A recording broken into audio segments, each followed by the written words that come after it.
Depois de fracasso no Brasileirão, Oswaldo de Oliveira é contestado e diretoria sofre pressão para demitir o treinador. Corinthians brilha no Salão e conquista a Liga Nacional de Futsal pela primeira vez. São Paulo aguarda Sidão para exames e pode confirmar chegada do goleiro nesta quarta-feira. Com o zagueiro Kleber acertado, Santos estaria atrás de dupla do Internacional. Antônio Carlos Zago é apresentado pelo Inter e terá a missão de conduzir o time de volta à Série A. E ainda, sobreviventes do acidente da Chapecoense voltam ao Brasil. Cristiano Ronaldo fatura a bola de ouro pela quarta vez. E uma entrevista exclusiva com o novo presidente da Portuguesa. O Gazeta Esportiva começa agora.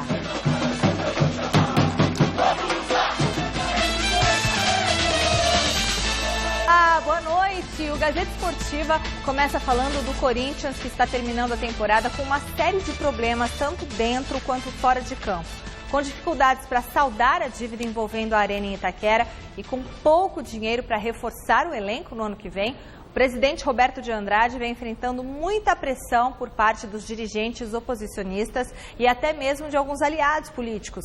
A principal dessas dificuldades envolve o trabalho do técnico Oswaldo de Oliveira. Depois de perder a vaga na Libertadores por causa da derrota para o Cruzeiro por 3-2 na última rodada do Brasileirão, o técnico do Timão deve ter dificuldades para seguir no comando da equipe que terminou a competição na 7ª colocação. E se depender do retrospecto de Oswaldo de Oliveira no comando do time, a situação é ainda pior, porque desde que ele assumiu a equipe, foram realizados 9 jogos, venceu só 2, empatou 4 e perdeu 3. Bom, Celso Cardoso e Chico Lang, muito boa noite para vocês. Quero saber o que vocês acham dessa campanha e dessa situação que vive o Corinthians e agora o técnico que está balançando lá no Timão. Grande noite para você que acompanha a Gazeta Esportiva. Boa noite, Chico. Boa noite, Michele. Boa noite, Celso. É o velho futebol de sempre, sabe? Ok, manda embora o Oswaldo. Vai trazer quem? Me diga aí um grande nome disponível no mercado, sabe, que esteja acima. O Corinthians, quando teve a chance de contratar alguém bom que estava no mercado, bom eu digo no sentido promissor, o Corinthians não foi capaz. Trouxe o Cristóvão, que todos sabiam que não tinha o perfil para o Corinthians. Depois trouxe o Oswaldo, que tem um passado campeão no Corinthians, mas não vinha num bom momento no esporte. Agora, se trouxe o Oswaldo, dê tempo para que ele possa realmente montar o time. O retrospecto dele neste ano não é dos melhores, eu concordo. Mas demiti-lo vai estar longe de ser a solução do problema corintiano. O Corinthians teve problemas de atraso de salários, o Corinthians teve problema de planejamento, teve problema de perda de jogadores, sabe? O problema é de cima e de baixo. Quer mandar o técnico agora? Manda. Mas vai mandar muito mais para dar uma resposta à torcida do que por convicção. Aliás, nem sei se o Corinthians teve qualquer convicção na contratação do próprio Oswaldo e também do Cristóvão Borges. Chico, boa noite. Boa noite, Celso. Boa noite, Michele. Boa noite a todos vocês. Informação quente. Então, por favor, corintianos, prestem atenção. Amanhã vai acontecer uma reunião entre o Oswaldo Oliveira, o presidente Roberto Andrade e a comissão técnica. A reunião, a princípio, é uma reunião para se estabelecer o futuro do Corinthians. Então vai se decidir quais serão as contratações, quem fica e quem sai. Na sexta-feira sai a lista de dispensa do Corinthians, encabeçada por Rildo. Atenção, hein? Muita gente está dizendo que o Rildo fica, porque o Rildo agora é do Fernando Garcia. Não, senhor. O primeiro a encabeçar a lista de dispensa é Rildo, tá? Sexta-feira. Então, a reunião de amanhã seria uma reunião de cotidiana, vamos dizer assim, uma reunião tranquila, sossegada, se não fosse por quinta-feira, Celso Cardoso, porque quinta-feira o Conselho Deliberativo do Corinthians vai, nada mais, nada menos, julgar as contas de Roberto Andrade de 2016. E o Conselho Deliberativo não quer, a maioria dos conselheiros que formam o Conselho Deliberativo, que estão na mão do André Sanches, não querem Oswaldo Oliveira. Então, o presidente Roberto Andrade banca o Oswaldo Oliveira, quer o Oswaldo Oliveira, A comissão técnica deve seguir o que o presidente optar, mas ele está preso, com o rabicho preso, no Conselho Deliberativo. Logo, silogismo categórico simples, né? Se ele quiser as contas aprovadas, ele vai ter que fazer aquilo que o Conselho pediu, tá? E o Conselho não quer mais Oswaldo Oliveira no Corinthians. Então é bem provável que amanhã Oswaldo Oliveira não seja mais técnico do Corinthians. Bom, é bom decidir logo, porque aí, senão complica a parte de contratação. Você entendeu qual é o esquema. Então, quarta-feira, reunião, comissão com Oswaldo Oliveira. Presidente, comissão Oswaldo Oliveira. Quinta-feira, reunião do Conselho. Vai julgar as contas do Roberto Andrade. E sexta-feira? E sexta-feira, a primeira lista de dispensa, encabeçada por Rildo. Esse que veio da Ponte Preta. Foi para o Santos e não deu certo. Agora, amanhã, se o Roberto Andrade não mandar o Oswaldo embora... É na sexta-feira. É na quinta-feira. Na quinta? O Conselho Deliberativo não aprova as contas... Vou repetir. O Conselho Deliberativo não aprova as contas do Roberto Andrade. Isso aí. E aí, ele não aprovando as contas do Roberto Andrade, dá o primeiro passo para que haja o pedido de impeachment dele. Então, se ele for, vamos dizer assim, dentro da política, dentro do jogo político, não estou fazendo julgamento pessoal, dentro do jogo político seria muito mais fácil para ele, dentro da política do clube, mandar o Oswaldo embora para ter as contas aprovadas, né, e não passar por um processo de impeachment. Na conta aprovada tem que ser pela matemática, não por causa do Oswaldo, né? Sim, mas a questão é o seguinte, você sabe muito bem que o Conselho Deliberativo, como o Congresso Nacional, como disse muito bem aqui o Vanderlei Nogueira domingo, são atitudes políticas.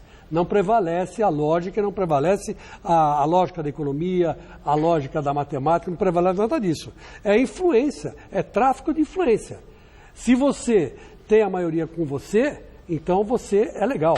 Se você pode roubar, pode fazer o que for, mas você é legal. Se você não tiver a maioria com você, você é condenado. É o caso do Roberto Andrade. Então, seria de bom, vamos dizer assim, para ele não ter problemas. Para frente, seria bom para ele amanhã demitir o Oswaldo Oliveira. E é bem provável isso que ele vai fazer, porque senão ele vai acabar não tendo as contas aprovadas e vai começar um processo de impeachment nele que deve terminar em 2, 3 meses e aí novas eleições do clube. Então, esse é o quadro do Corinthians. Agora, sexta-feira sai a lista de dispensa, independentemente de quem estiver lá. Tá vendo? Ouvindo essas palavras, a gente entende por que o país está do jeito que está e o Corinthians está do jeito que está. Simples assim. Se tivesse história de impeachment no Corinthians, aí que vai ser complicado o Corinthians, hein, gente? Vote na enquete que está no ar no site gazetesportiva.com. Como é que vai ficar o planejamento do clube para o ano que vem? Nós queremos saber o seguinte, você acha que o técnico Oswaldo de Oliveira vai ser demitido do Corinthians? E essa é para o Chico Lang. Vai ter impeachment no Corinthians? Impeachment? Vai ser demitido o Oswaldo e não vai ter impeachment no Corinthians. Essa é a minha opinião. Pelo que eu senti, pelo que eu conversei com alguns conselheiros e pelo que eu estou sentindo no clima, vai haver uma negociata. Tá? E isso está muito relacionado com aquilo que nós mostramos aqui a semana passada, que foi a festinha de aniversário do Dualib. Muitos acordos foram feitos naquela festa, muitos acordos. Então eu acho que vai ficar mais ou menos assim, redefinindo, falando de novo meu raciocínio. O Oswaldo é demitido amanhã e o Roberto Andrade tem as contas aprovadas na quinta e ele não vai sofrer processo de impeachment. Celso, você acha que o técnico vai ser demitido? Sem a menor dúvida, já era. Já foi demitido? Não, vai ser oficialmente, mas já era. Nossa, eu escrevi sobre isso também no meu blog lá no site gazetesportiva.com. A batata quente de um assa, do outro queima. Vai ser assim, mais ou menos, né? Bom, por outro lado, no futebol de salão, o Corinthians está indo super bem. Com o apoio do torcedor que compareceu em bom número no ginásio do Parque São Jorge, o Timão venceu Sorocaba 5-2 e conquistou pela primeira vez a Liga Nacional de Futsal. Veja na reportagem de Fernando Gavini. Um dia após o decepcionante fim de Brasileirão, em que o Corinthians sequer conseguiu ficar no G6 para ir à Libertadores, o ginásio do clube no Parque São Jorge recebeu um grande público. Ser campeão da Liga Nacional de Futsal virou o prêmio de consolação para a Fiel, depois do fracasso com o futebol de campo em 2016. Mas não é um consolo qualquer. Depois de ser 6 vezes seguidas eliminado na semifinal, o Corinthians chegou pela primeira vez à decisão. E ainda venceu no jogo de ida o Magnus, time do craque Falcão, em Sorocaba por 3-2. Bastava fazer a lição de casa para ficar com o título, como fez há 2 semanas na Liga Paulista contra o mesmo adversário. Com a vantagem construída, o Corinthians não tinha por que se arriscar. Por outro lado, vez ou outra, o Magnus lançava o goleiro Thiago à frente para ter um a mais na linha na hora de atacar. Mesmo assim, toda vez que o time de Sorocaba chegou com perigo, o goleiro Guita fez muito bem a sua parte. A bola chutada na trave por Pepita foi um aviso, porque logo depois, Leandro Caires abriu o placar para o Timão, a 6 minutos do fim do primeiro tempo. Mas sair na frente não é garantia de nada, ainda mais contra um time forte, que tem Falcão. Na jogada bem trabalhada, foi o camisa 12 que empurrou para a rede e empatou o jogo. Essa falta de Rodrigo em Vander Carioca, no entanto, complicou a vida do Magnus. O fixo do time de Sorocaba foi expulso. Com um a mais na quadra, o Corinthians rapidinho fez o segundo, através do próprio Vander Carioca. Coube ao mais veterano e mais gordinho do Corinthians ser decisivo. Aos 40 anos, Vander Carioca não exibe mais o físico de outros tempos, mas ainda joga muito.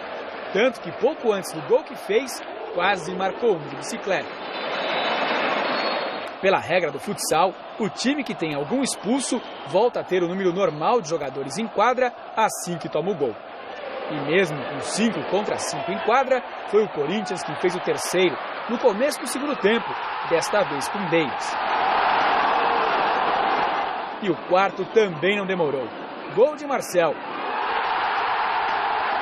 No desespero, Falcão foi jogar como goleiro linha. Mas o máximo que o Magnus conseguiu foi um gol de Daniel, que só aconteceu graças à única falha de Guita na partida.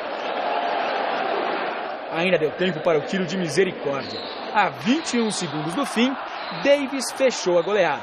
5-2 Corinthians. O primeiro título do Corinthians na Liga Nacional de Futsal aconteceu exatamente no ano de menor investimento. Até por conta disso, o clube teve de lançar mão de vários garotos e de alguns veteranos, como o próprio Vander Carioca. Uma mistura que se provou mais do que certa. Era o grupo que o Corinthians menos investiu com esse ano, teve corte de salário, enfim, nós nos fechamos. Conquistamos esse título merecido. A torcida está de parabéns, o grupo está de parabéns. Essa garotada, atrelada aos experientes, eles foram fenômenos. Eles merecem tudo o que está acontecendo. Porque o dia a dia é muito bom, é muito intenso e respeitoso. A galera do Danone, hoje eu só paro de beber amanhã.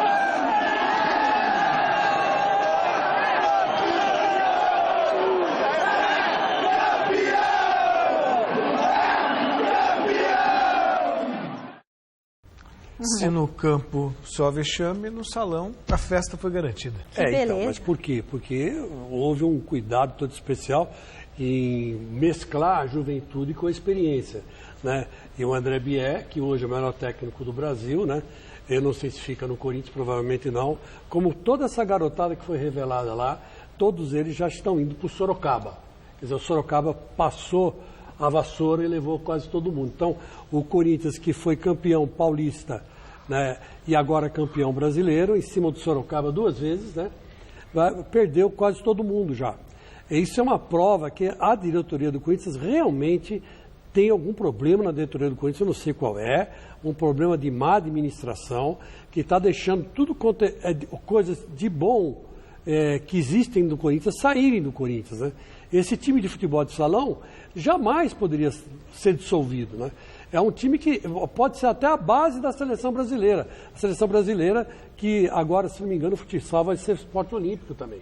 Então deve ser a base da seleção brasileira também, até para as próximas Olimpíadas, para os campeonatos mundiais que vão ter aí de futebol de salão. Então, quer dizer, até isso a diretoria do Corinthians não soube fazer, não soube segurar, não soube entrar num acordo. Então, você vê, infelizmente essa é a realidade. Mas mesmo assim, como você falou, o consolo da fiel torcida, que ontem lotou o ginásio lá do Parque São Jorge, foi muito bonito. quase 10, 15 mil pessoas se acotovelaram lá. Lá parece que o máximo que cabe é 16 ou 17 mil, lotação máxima, com criança, torcida uniformizada e até sinalizador, viu, teve, viu, Celso? Para você ter uma ideia, lá dentro do ginásio. Mas, enfim, foi uma festa muito bonita. E, infelizmente, o Corinthians está mal administrado, né? Está perdendo muito. E agora perdeu grandes valores ano passado no futebol, esse ano aqui no futebol profissional, e agora perde no futebol de salão também. Vai todo mundo para o Sorocaba. Não é possível que o Sorocaba tenha estrutura maior que a do Corinthians. Eu vejo o Corinthians um time grandioso demais. Né? E o Corinthians devia ter basquete, devia ter vôlei, devia ter tudo, futebol feminino, tudo. Devia ter natação. Não, é um clube que sustenta tudo isso, né? Pelo gigantismo. Como o Flamengo, tem um basquete espetacular, né? Tem um basquete espetacular. De todo ano o Flamengo ganha. Quer dizer, sabe, apostar no esporte e seguir. Já teve o basquete também, né? Com o Vlamir, né? Com todo mundo, enfim, Rosa Branca, todos eles jogavam lá. Enfim, eu acho assim, que o Corinthians precisa fazer parar um pouco para pensar. Essa diretoria parar um pouco para pensar, fazer um balanço e tomar algumas medidas administrativas mesmo, para ver se segura o que tem de bom no clube. Envolvida numa dívida que parece não ter fim, estádio passando por processo de leilão. Equipe rebaixada para a Série D do Campeonato Brasileiro e atualmente na Série A2 do Campeonato Paulista, a Portuguesa tenta ressurgir das cinzas e elegeu na semana passada o radialista Alexandre Barros para presidente. Numa entrevista exclusiva ao Novo Homem Forte da Lusa, falou ao repórter Adriano Dolfi sobre as dificuldades e os desafios que vai encontrar nos próximos 3 anos de gestão. O novo presidente da Portuguesa nos atendeu para uma entrevista exclusiva. Jogar a Portuguesa na lata do lixo, na 4ª divisão. Administrar um clube desse tamanho não é para qualquer um. Cabe à Justiça, cabe ao Ministério Público rever, cabe ao GAECO rever. Por que arquivaram o processo? Presidente, qual a real situação hoje da Portuguesa? Vamos lá, a Portuguesa não consegue honrar nenhum compromisso. Aqui atrás tem um menino que está trabalhando aqui há 4 meses de graça, né? Aí fora na praça, a mesma coisa. São os funcionários que não recebem. E ainda acreditam que pode haver mudanças na Portuguesa. Então, por que isso? A Portuguesa tem todas as suas receitas, 100% das receitas, bloqueadas pela Justiça do Trabalho, pela Vara 59. A Portuguesa está asfixiada, a Portuguesa está sendo morta, está sendo estrangulada, daqui a pouco cai a guilhotina na cabeça da Portuguesa, porque uma vara decidiu que tem que bloquear todas as arrecadações da Portuguesa em 100%. A solução para reerguer o clube neste momento, inicialmente está em receber a ajuda de outros clubes e de torcedores. O único clube que se colocou à disposição foi o Sport Recife, através de uma eleição que vai acontecer dia 17 lá, e que se o candidato à presidência ganhar a eleição, e ele é um amigo que eu tenho, ele vai, disse já na conversa que nós tivemos, até nos parabéns pela minha conquista, ele falou: Alexandre, pode contar com o esporte, que alguns jogadores aqui não devam ficar e a gente pode negociar uma possibilidade de te emprestar isso. Com poucos jogadores no elenco, o novo presidente já tem um nome para a diretoria de futebol. O Leão, eu conversei com ele quinta-feira. E marcamos para sexta-feira agora estarmos juntos. Por isso que eu disse, a definição pode acontecer na sexta-feira do nome do novo treinador. Só que o Leão, eu não penso nele como treinador. Eu penso nele como um diretor executivo de futebol, um manager, alguém que vem para organizar o departamento de futebol. E eu conheço o Leão, já trabalhei com ele aqui na Portuguesa, eu como setorista, ele como técnico. É um cara que tem um total respeito. Mas a conversa com ele foi boa, preliminarmente. Vamos conversar na sexta-feira. Preocupa o senhor o fato do Canindé ser leiloado novamente em 2017 e como avalia a possibilidade de um empreendimento imobiliário aqui no Canindé e uma nova arena? O leilão não aconteceu porque ninguém vai comprar parte de um terreno que a outra parte está na prefeitura. E isso eu tenho que dar os parabéns ao doutor Oswaldo Teixeira Duarte, que ele nunca imaginou que a parte da Portuguesa poderia ir a leilão. Mas ele sempre se preocupou com o comodato. E ele construiu o estádio no meio dos 2 terrenos. Ou seja, se alguém comprar a área da Portuguesa, a área da prefeitura ainda é da Portuguesa por comodato. E dentro da área da prefeitura está praticamente metade do estádio. Eu, como detentor do estádio da área da prefeitura, eu vou entrar na justiça que eu quero ser arrendatário da outra parte dessa área. O cara não pode destruir o meu estádio no meio. né? Porque o leilão não é o estádio inteiro, é parte do estádio, que é a parte da área. Ninguém compra desta forma. Se fosse fácil, apareceria sim alguém no leilão e compraria. Pode acontecer um leilão em fevereiro, que eu vou trabalhar para que isso não aconteça, né? Juntamente com as pessoas do clube, com os órgãos do clube e com advogados em cima disso, para que esse leilão seja suspenso, para que seja paralisado o processo da Gislaine Nunes, para que nós possamos caminhar a Portuguesa. E eu vou dar só até aqui um alento. A própria Gislaine está já na vontade de conversar, porque ela foi frustrada achando que alguém compraria no leilão. E qual a opinião do senhor a respeito do rebaixamento e do caso Everton? Eu acho que nós temos que descobrir todos os detalhes, mas isso não cabe mais à Portuguesa. A Portuguesa fez a parte dela, é isso que ninguém fala. A Portuguesa, dentro do seu conselho deliberativo, em prazo de 6 meses, eliminou o presidente Manuel da Conceição Ferreira por erro administrativo. Foi o que nós conseguimos investigar aqui dentro, de que ele, administrativamente, ele não podia ter deixado o Everton atuar. Então cabe à Justiça, cabe ao Ministério Público rever, cabe ao GAECO rever. Por que arquivaram o processo? Por quê? É essa a dúvida. Então não cabe à Portuguesa mais, cabe ao Ministério Público. São eles que são investigadores, são eles que são membros investigativos. São eles que conseguem ver se alguém recebeu ou não, se houve a possível venda ou não. Em algum momento você temeu ou ainda teme que a Portuguesa possa acabar? A Portuguesa enverga, mas não quebra. É o que eu penso. Ela não vai acabar. O meu objetivo é fazer com que seja montado um projeto de profissionalização. Eu tenho 3 anos de mandato e que o meu sucessor possa dar continuidade, que a Portuguesa já tenha subido degraus para buscar o melhor lugar que é dela na primeira divisão. Essa curva vai mudar. Ela não vai ficar caindo, ela vai começar a subir. Isso eu não tenho dúvida nenhuma. Até porque um cara que está 28 anos na beira do gramado, vendo futebol, fazendo todos os jogos possíveis e imaginários, ele tem que conhecer um pouquinho de bola, né? Senão não dava para estar enganando tanto tempo.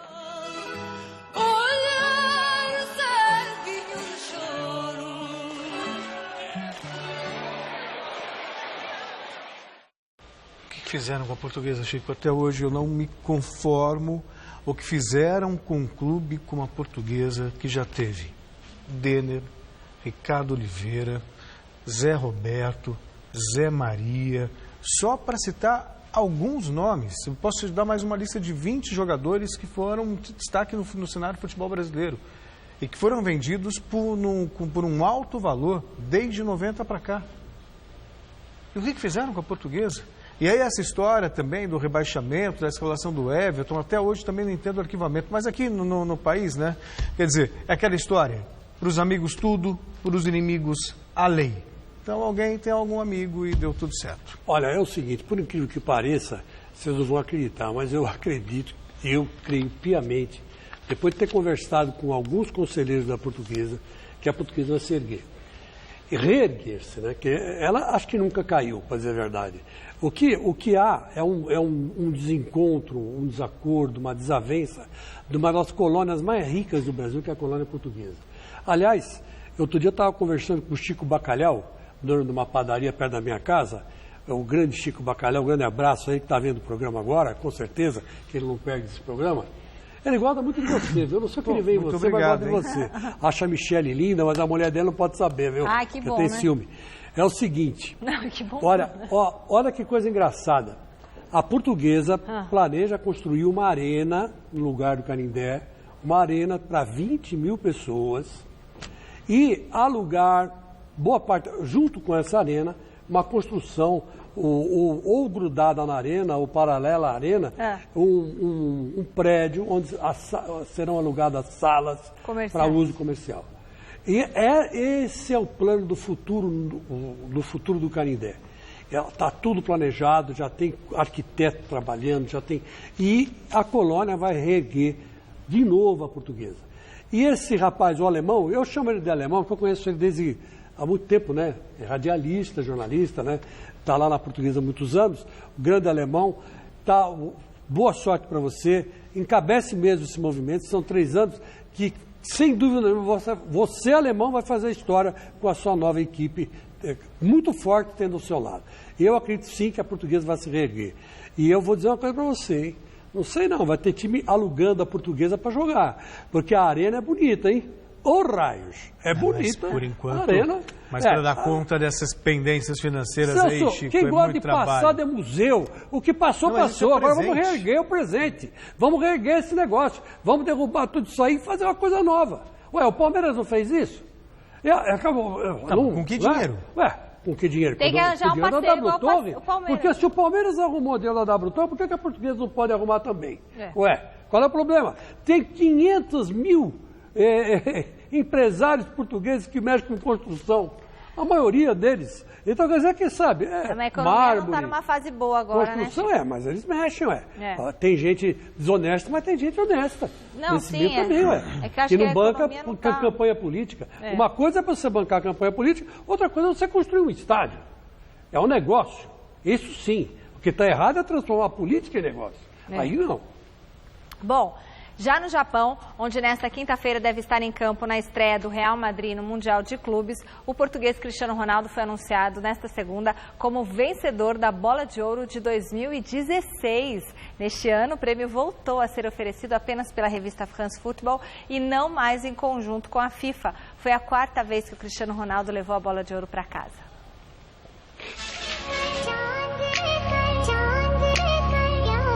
Pela 4ª vez na história, Cristiano Ronaldo reencontra ela, a tradicional Bola de Ouro, prêmio que é oferecido pela revista France Football ao melhor jogador do mundo. Honrado, o português disse que o prêmio é um novo sonho que vira realidade e que nunca teria imaginado conquistar 4 vezes a Bola de Ouro. Ronaldo ainda afirmou que a emoção é a mesma da primeira vez em que ganhou o prêmio e prometeu: vai seguir dando o seu melhor no futebol e trabalhando duro para buscar novas conquistas com o Real Madrid e com a seleção portuguesa.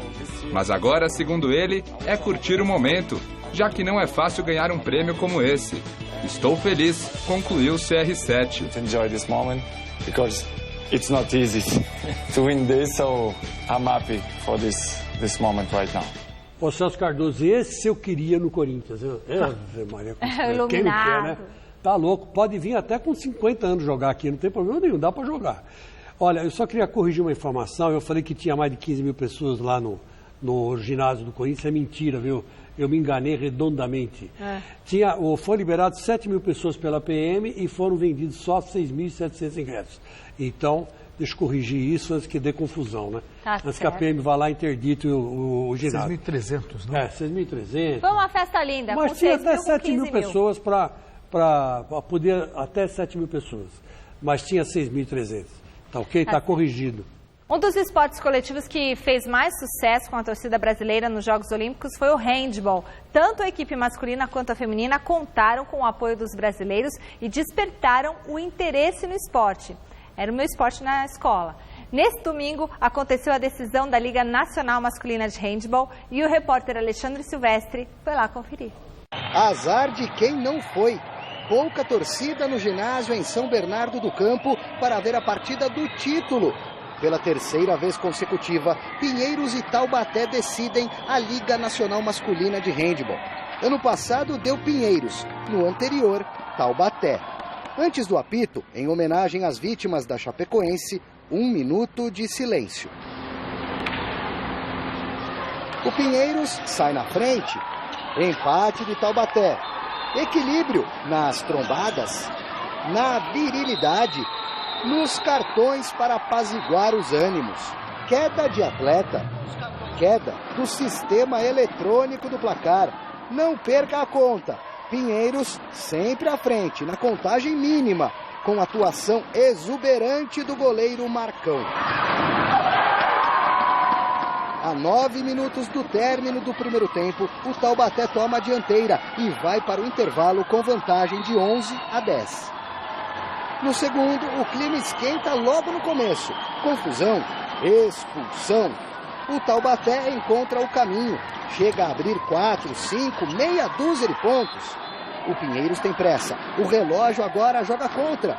O goleiro João, do Taubaté, também faz a diferença. Pega muito. As que passam por ele dão esperança ao time da capital paulista.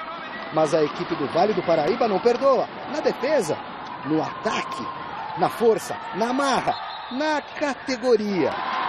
Nos segundos finais, já rola a comemoração do lado amarelo. 26-20. Taubaté, campeão. Essa rivalidade foi feita nos últimos anos com o crescimento do handball de Taubaté, que cresceu muito nos últimos anos. A prefeitura tem feito um trabalho excepcional e eu pude ser feliz agora de vir esse projeto da Força Aérea ter vindo para Taubaté e eu ter a chance de vir para um time dessa qualidade, desse nível, e é um prazer estar com essa galera. O grupo é muito legal, o grupo é animal. Termino com bastante honra, me entreguei, estou satisfeito. Que hoje, infelizmente, o nosso melhor foi o vice-campeonato da Liga Nacional. Vamos trabalhar para o ano que vem, buscar novamente e aí sim, melhorar o time, pensar, enfim, em outras possibilidades aí, que é Pan-Americano.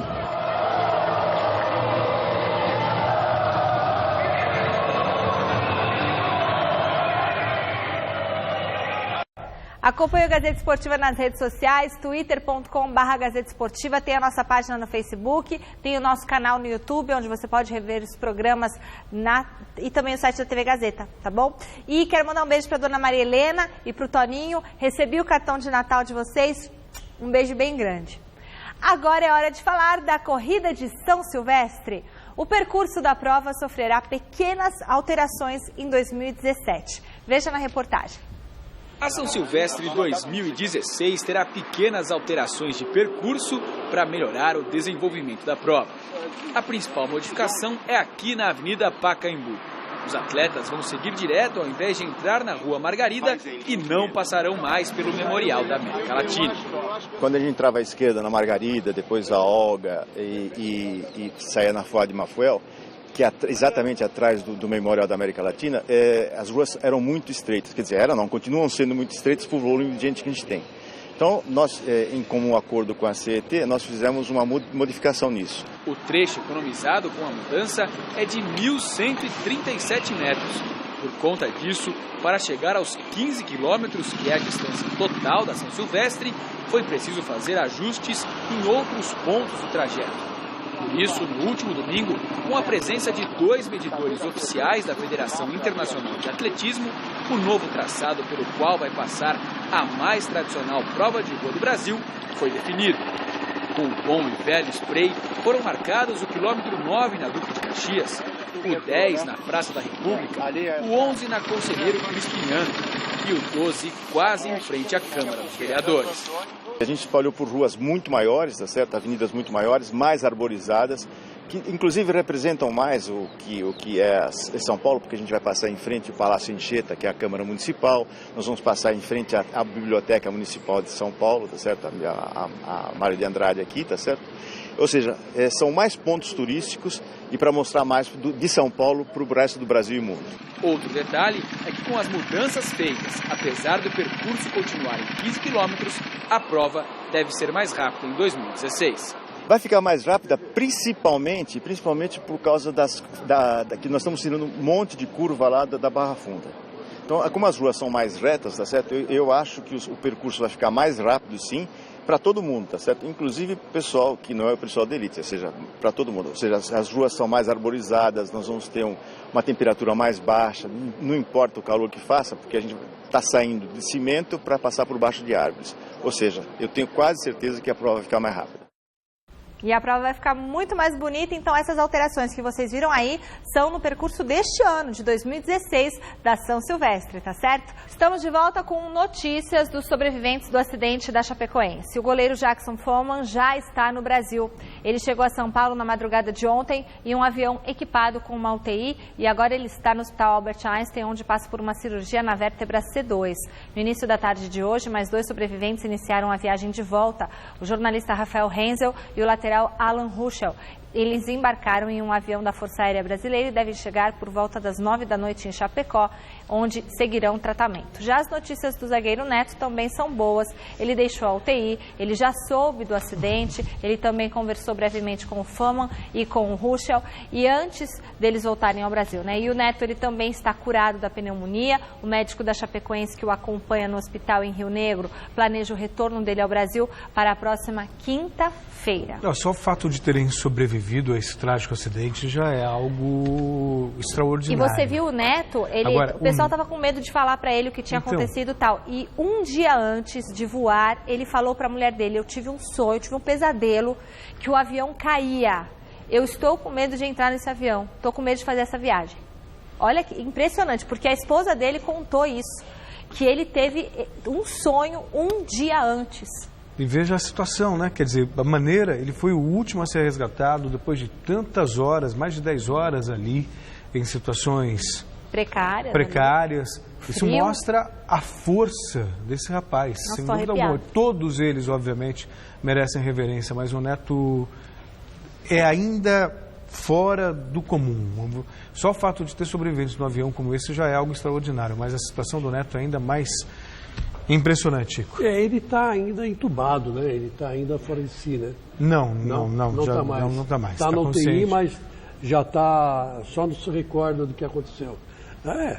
Eu acho que vai dar para ele... contar, Chico, porque ele começou a porque ele perguntava do jogo, perguntava dos colegas, e tinham falado que ele tinha se machucado, mas aí ele começou a ver a quantidade de lesões e os machucados, e ele falou, mas isso não foi feito durante uma partida de futebol. O que aconteceu? Ele começou a questionar e aí os médicos e os psicólogos acharam melhor contar para ele. Já mostrou o raciocínio dedutivo, essas coisas todas, sinal que ele vai andar e se bobear, volta até jogar, né? Bom, a temporada de Jogos Beneficentes continua. Ontem a gente mostrou como foi a festa que reuniu os amigos do Nenê contra os amigos do Romário em Jundiaí. Agora você vai ver como que foi o jogo organizado pelo pentacampeão Denilson em Diadema, a reportagem do Esboril. É tão bom quando tem gente que pode ajudar quem mais precisa. É assim com o ex-jogador Denilson, que organizou no último final de semana mais um jogo beneficente. A cidade de Diadema foi palco deste evento, local que hoje o comentarista não esquece. Puxa, minha casa, né? Nasci aqui nessa cidade, eu sempre levo o nome do Diadema por onde eu passo. Não é preciso muito esforço para cativar o público que participa de ações como essa. Basta trazer 1 quilo de alimento para ajudar. E neste ano, com uma expectativa grandiosa. A gente conseguiu alguns patrocinadores, por exemplo, que estão espalhados por vários estados do Brasil, com caixas para arrecadar alimentos para mandar para algumas instituições, para o Barreto também, mas enfim, algumas instituições de Diadema, do ABCD. Eu acho que isso que é o mais importante. Eu espero bater os recordes aí das outras temporadas. Em campo, estrelas da música, jogadores importantes, personalidades e gente que já fez bonito, mas agora só administra com a bola nos pés. O evento é maravilhoso, né? Pena que nós não temos mais, né? No meu caso, estou dizendo por mim, já não tenho mais a mesma facilidade, a mesma capacidade de apresentar alguma coisa, né? As pessoas que viram acham que vai fazer igual, mas não fazemos mais. Futebol já não é mais o mesmo. Futebol é o mesmo, o futebol melhorou muito, né? Acho que o futebol não é o mesmo para quem está assistindo o futebol, né? Porque o futebol verdadeiro é o nosso. Não, eu tô falando o seu. O meu melhorou muito. Dá mesmo para ver que o futebol não é mais o mesmo. Para outros, parece que o tempo não passou. Até quem já está de passagem marcada para a Europa deu show. Denilson provocou os adversários. A galera nas arquibancadas quer mesmo ver bola na rede. Mais um golaço contra a fome.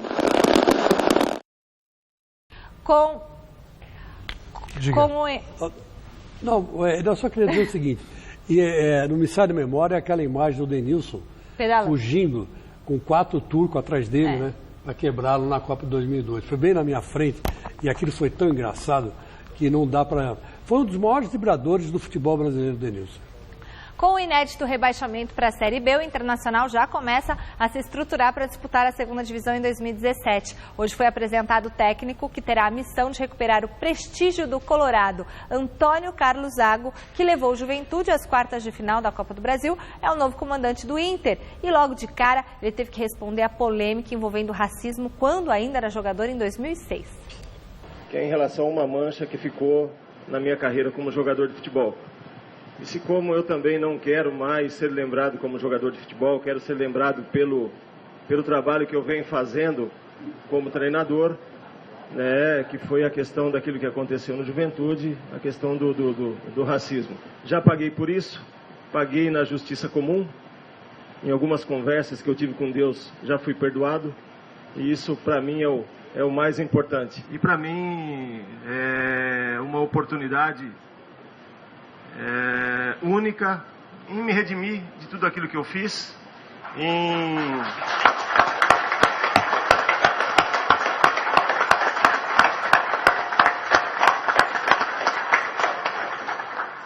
fazer com que as pessoas me conheçam da melhor maneira possível, principalmente fora de campo. Já que dentro de campo, quando eu era jogador, não olhava na cara de ninguém, procurava passar por cima de qualquer um, de qualquer pessoa que estava do outro lado, porque era a minha característica. Qual é a tua ideia de futebol, tua concepção de time? Eu sempre assim fui muito sincero. As pessoas que me conhecem na juventude, eu gosto de um time toque de bola, de triangulações, uma equipe que procura ser ofensiva, nunca esquecendo também da parte defensiva, que eu acho que é muito importante, compactação dentro de campo. Eu acho que isso aí não só eu, como todos os outros treinadores procuram fazer dentro das suas equipes. Mas para chegar até isso tem uma metodologia de treinamento, e isso aí é trabalhado e bastante durante a semana. Bom, o Antônio Carlos é um bom nome. Ótimo, fez um bom trabalho no Juventude, na Copa do Brasil mesmo, inclusive, chegou a eliminar o São Paulo e tudo mais. Resta saber se vai mudar também... Já foi técnico do Palmeiras. Resta saber se o comportamento da diretoria do Internacional, quer dizer, tem agora um novo presidente, tudo, mas se a filosofia vai mudar. Porque se fizer igual fez neste ano, já falando no ano passado, né? Neste ano, lançou com o Argel, mandou o Argel embora, depois mandou o Falcão embora, Celso Rotti, foi de Lisca. Se começar a mandar treinador embora a cada 2 meses, 3 meses, né, que se você fizer a média, 4 treinadores no ano, dá a cada 4 meses. Não, minto, a cada 3 meses.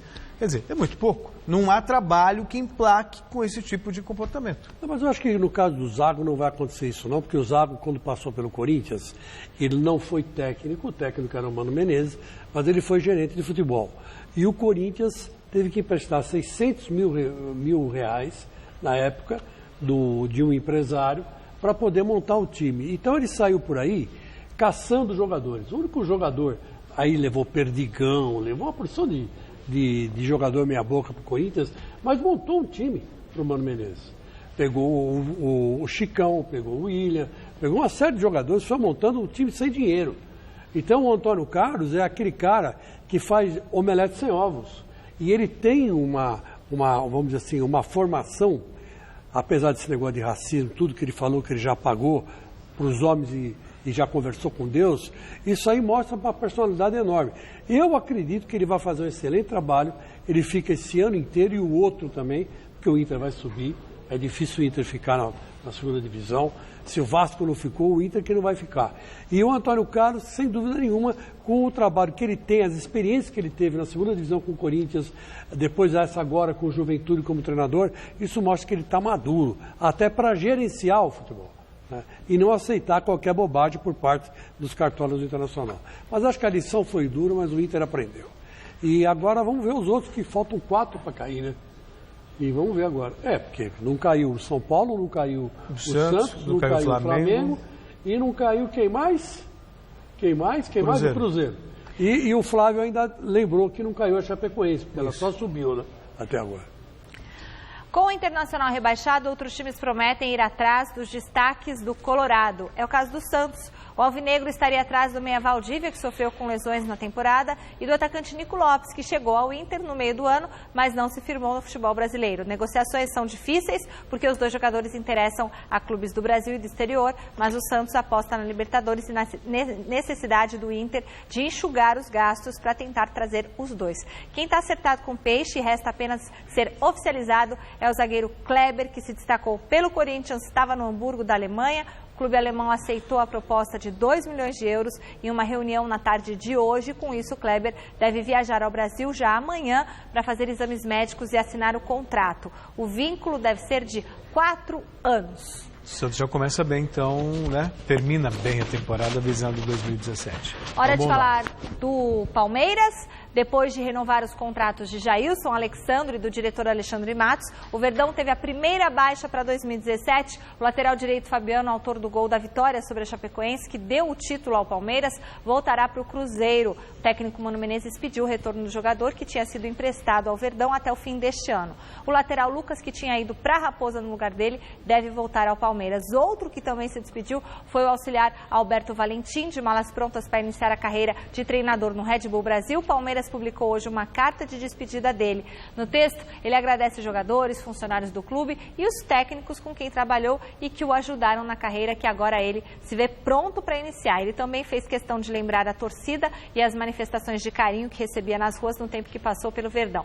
Por fim, ele disse esperar que não seja um adeus e sim um até logo ao clube onde ele trabalhou por 2 anos. E eu acredito muito nisso porque, para mim, ele poderia já ser técnico do Palmeiras. A direção optou, obviamente, por um nome um pouco mais experimentado. Mas ele tem tudo para fazer um bom trabalho no Red Bull, conhece de futebol e, de repente, por que não voltar ao Palmeiras? Né? Ele começou lá, é só uma questão de ganhar credibilidade como treinador. Às vezes, prata da casa não faz milagre, é uma pena. O Palmeiras poderia ter olhado para ele com outros olhos, mas que ele brilhe lá fora. Ele só tem a ganhar, porque ele vai brilhar lá fora e vai voltar mais valorizado. Eu, sinceramente, entre ele e o Eduardo Batista, eu ficaria com ele. Claro. Porque ele já estava acostumado com o ritmo do Cuca, já estava por dentro do que estava acontecendo. Enfim, sei lá. E outra coisa, o Eduardo Batista é um jogador bem diferente do Cuca, né? Aliás, é um treinador bem diferente do Cuca. Ele é mais retranqueiro, gosta de fechar a casinha, essas coisas. Sei lá, não me parece que essa seja a filosofia do Palmeiras hoje, né? Mas vamos ver o que vai acontecer. O professor Rogério Ceni já avisou que ele vem aí, mas ainda resta oficializar a chegada do goleiro Sidão ao São Paulo. O jogador deve fazer exames médicos e assinar o contrato de 2 anos de duração nesta quarta. Aos 33 anos, o goleiro chega ao tricolor depois de um excelente ano vestindo as camisas do Audax, vice-campeão paulista, e do Botafogo, classificado para a Libertadores. Além de Sidão e do já contratado Wellington Nem, outro jogador pode ser anunciado em breve. As conversas para contratar o atacante Christian Coleman, do Nacional do Paraguai, avançaram. Ele tem 22 anos apenas, chamou a atenção do técnico Rogério Ceni e é visto também como um bom investimento, já que ele é jovem, né? Se correr tudo bem, o anúncio pode sair ainda nesta semana. O Sidão chega para ser titular. Prestando atenção no que diz o Rogério, em termos táticos e tal, ele vai querer um goleiro que saiba sair jogando com os pés e o Sidão sabe com poucos. É verdade, se bobear bate até pênalti, né, Celso? E bem. Bom, fim da enquete de hoje do site gazetesportiva.com. Você acha que o técnico Oswaldo de Oliveira vai ser demitido do Corinthians? E deu que sim, 84% dos votos. Tem notícia do Chico Lang lá no site gazetesportiva.com, destaque. Muito obrigada, Celso Cardoso. Boa noite, Chico Lang. A gente volta a se ver amanhã aqui no Gazeta Esportiva. Fique agora com as notícias do Jornal da Gazeta. Boa noite. E é lá que a gente se vê. Até já. Tchau. Tchau.